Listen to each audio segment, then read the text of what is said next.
नमस्कार, स्वागत है आपका न्यूज जनशक्ति में। आइए देखते हैं आज के मुख्य समाचार। भारत आदिवासी पार्टी से डूंगरपुर विधानसभा से अपनी उम्मीदवारी को लेकर एडवोकेट चंदू लाल बरंडा ने कहा कि वे आदिवासी परिवार के वरिष्ठ कार्यकर्ता हैं। वह भारत आदिवासी पार्टी से प्रबल दावेदार भी हैं। चंदू लाल बरंडा ने कहा कि वरिष्ठता के आधार पर उन्हें डूंगरपुर विधानसभा से टिकट मिलना चाहिए। एडवोकेट चंदूलाल बरंडा ने अपने दावेदारी को लेकर न्यूज जनशक्ति एवं 24 पब्लिक लाइव चैनल से क्या कहा, देखें ये खास खबर।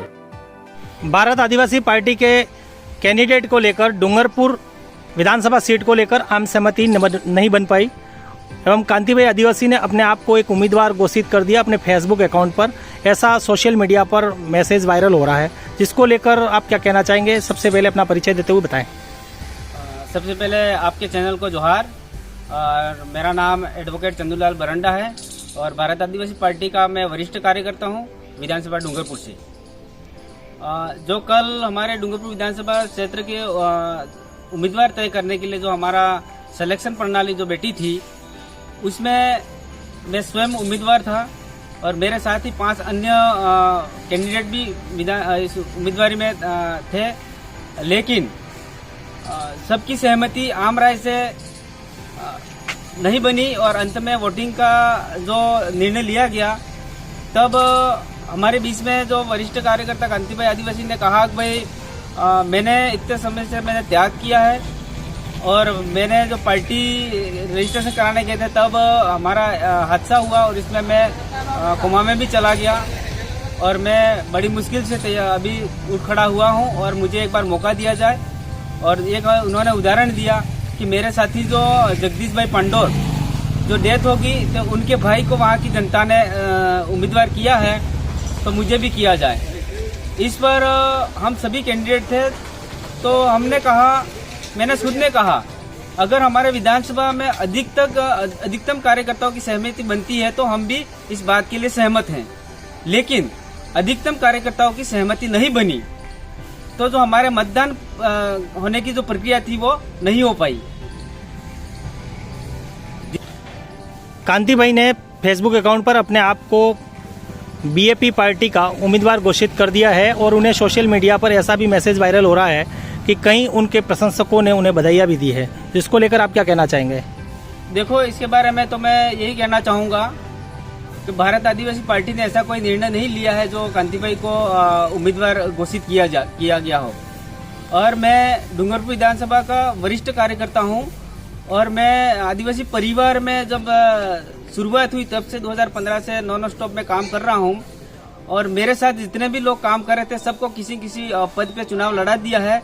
और इस विधानसभा से कांति भाई और हम दोनों वरिष्ठ कार्यकर्ता थे। कांति भाई को लोकसभा में चुनाव लड़ा दिया है और मुझे 2018 में कहा था वरिष्ठ कार्यकर्ताओं ने, अब की बार आप बैठ जाओ और बीटीपी से वेलाराम जी को आप लड़ा देते हैं।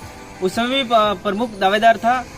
तो अब मैं एक ऐसा व्यक्ति जो बचा हुआ वरिष्ठ कार्यकर्ता, जो मैं प्रबल दावेदार के रूप में हूं और मैं भारत आदिवासी पार्टी की टिकट मांग रहा हूं। और कांति भाई ने जो सोशल मीडिया पर वायरल किया है उसके बारे में तो कांति भाई ही जवाब देंगे, इसके बारे में कुछ भी नहीं कहना चाहूँगा अभी। जो कांति भाई ने अपना स्टेटमेंट दिया है और वो अपने इस अड़िंग रवैये पर कायम रहेंगे, तो भारत आदिवासी पार्टी का उनके प्रति क्या रुख रहेगा, जिसको लेकर बताएं।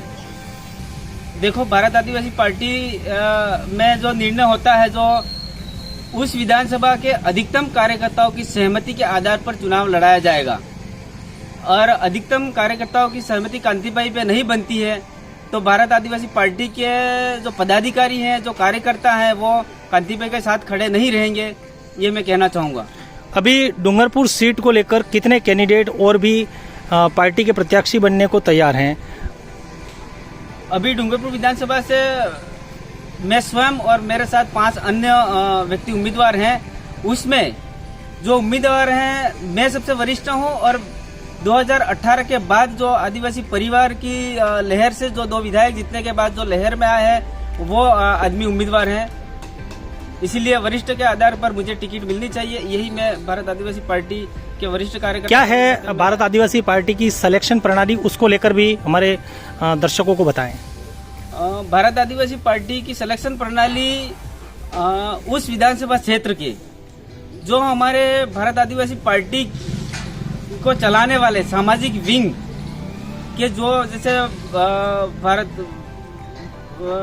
भारत मुक्ति मोर्चा, भील प्रदेश मुक्ति मोर्चा और भील प्रदेश विद्यार्थी मोर्चा, भील प्रदेश युवा मोर्चा और इसके बाद हमारे भारत आदिवासी पार्टी की जो उस क्षेत्र की जिला कमेटी में, प्रदेश कमेटी में, राष्ट्रीय कमेटी में और मंडल स्तर पर जो भी कार्यकर्ता जो हमारे प्रमुख पदाधिकारी है वो मतदान करके अपना उम्मीदवार सिलेक्शन करेंगे, उसको ही हम लोग आगे करेंगे। ऐसा आदिवासी भारत आदिवासी पार्टी में जो गाइडलाइन बनी हुई है। जैसा कि आपने बताया कि मैं बहुत पुराना और सीनियर कार्यकर्ता हूं और अब की बार मेरा नंबर है प्रत्याशी के रूप में, ऐसे में अब की बार अगर भारत आदिवासी पार्टी आपको मौका नहीं देती है और पूर्व में भी आप कैंडिडेट के रूप में थे तो आपको अगले चुनाव तक के लिए साइलेंट करके बिठाया गया था, ऐसा आपने बताया, तो अब की बार भी अगर आपको मौका नहीं मिलता है तो आपका क्या रुझान रहेगा पार्टी के प्रति, उसको लेकर?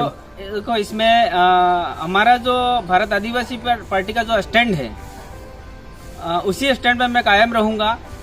उस विधानसभा क्षेत्र के अधिकतम कार्यकर्ता मुझे सहयोग करके और मुझे मतदान करके अगर मुझे आगे करते हैं तो मैं चुनाव मैदान में खड़ा रहूंगा। अगर मेरे अलावा किसी अन्य व्यक्ति को आगे करते हैं तो मैं उसको जिताने में पूरा सहयोग करूंगा, उसके साथ खड़ा रहूंगा और भविष्य में एक उम्मीद लेके मैं खड़ा रहूंगा। भविष्य में भारत आदिवासी पार्टी के उस विधानसभा क्षेत्र, मेरे विधानसभा क्षेत्र डूंगरपुर के कार्यकर्ता मुझे सहयोग करके मुझे आगे लाएंगे और निश्चित रूप से हम लोग उस पार्टी को आगे बढ़ाएंगे, ऐसी मैं आशा उम्मीद रखता हूँ।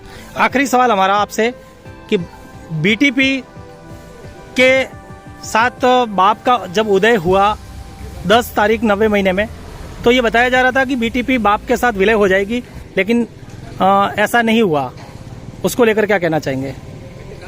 देखो भारत आदिवासी पार्टी जब 10 तारीख को जो इनका उदय हुआ, इससे पहले हम लोग 2018 में भारत बीटीपी को हम लोग राजस्थान में लाए थे। हम एक एग्रीमेंट के तहत बीटीपी को लाए थे। उसमें एग्रीमेंट ये था कि आपकी बीटीपी पार्टी हम लोग ले जा रहे हैं, लेकिन हमारी उस विधानसभा क्षेत्र की जहां से हमारा उम्मीदवार होगा उस विधानसभा क्षेत्र के कार्यकर्ता जिस आदमी को भी आगे करेंगे, जिसको सिलेक्शन करके आपके तक नाम पहुंचाएंगे, इसको आप मैंडेट देंगे। लेकिन बीटीपी और बाप की विचारधारा में क्या फर्क है, उसको लेकर बोले?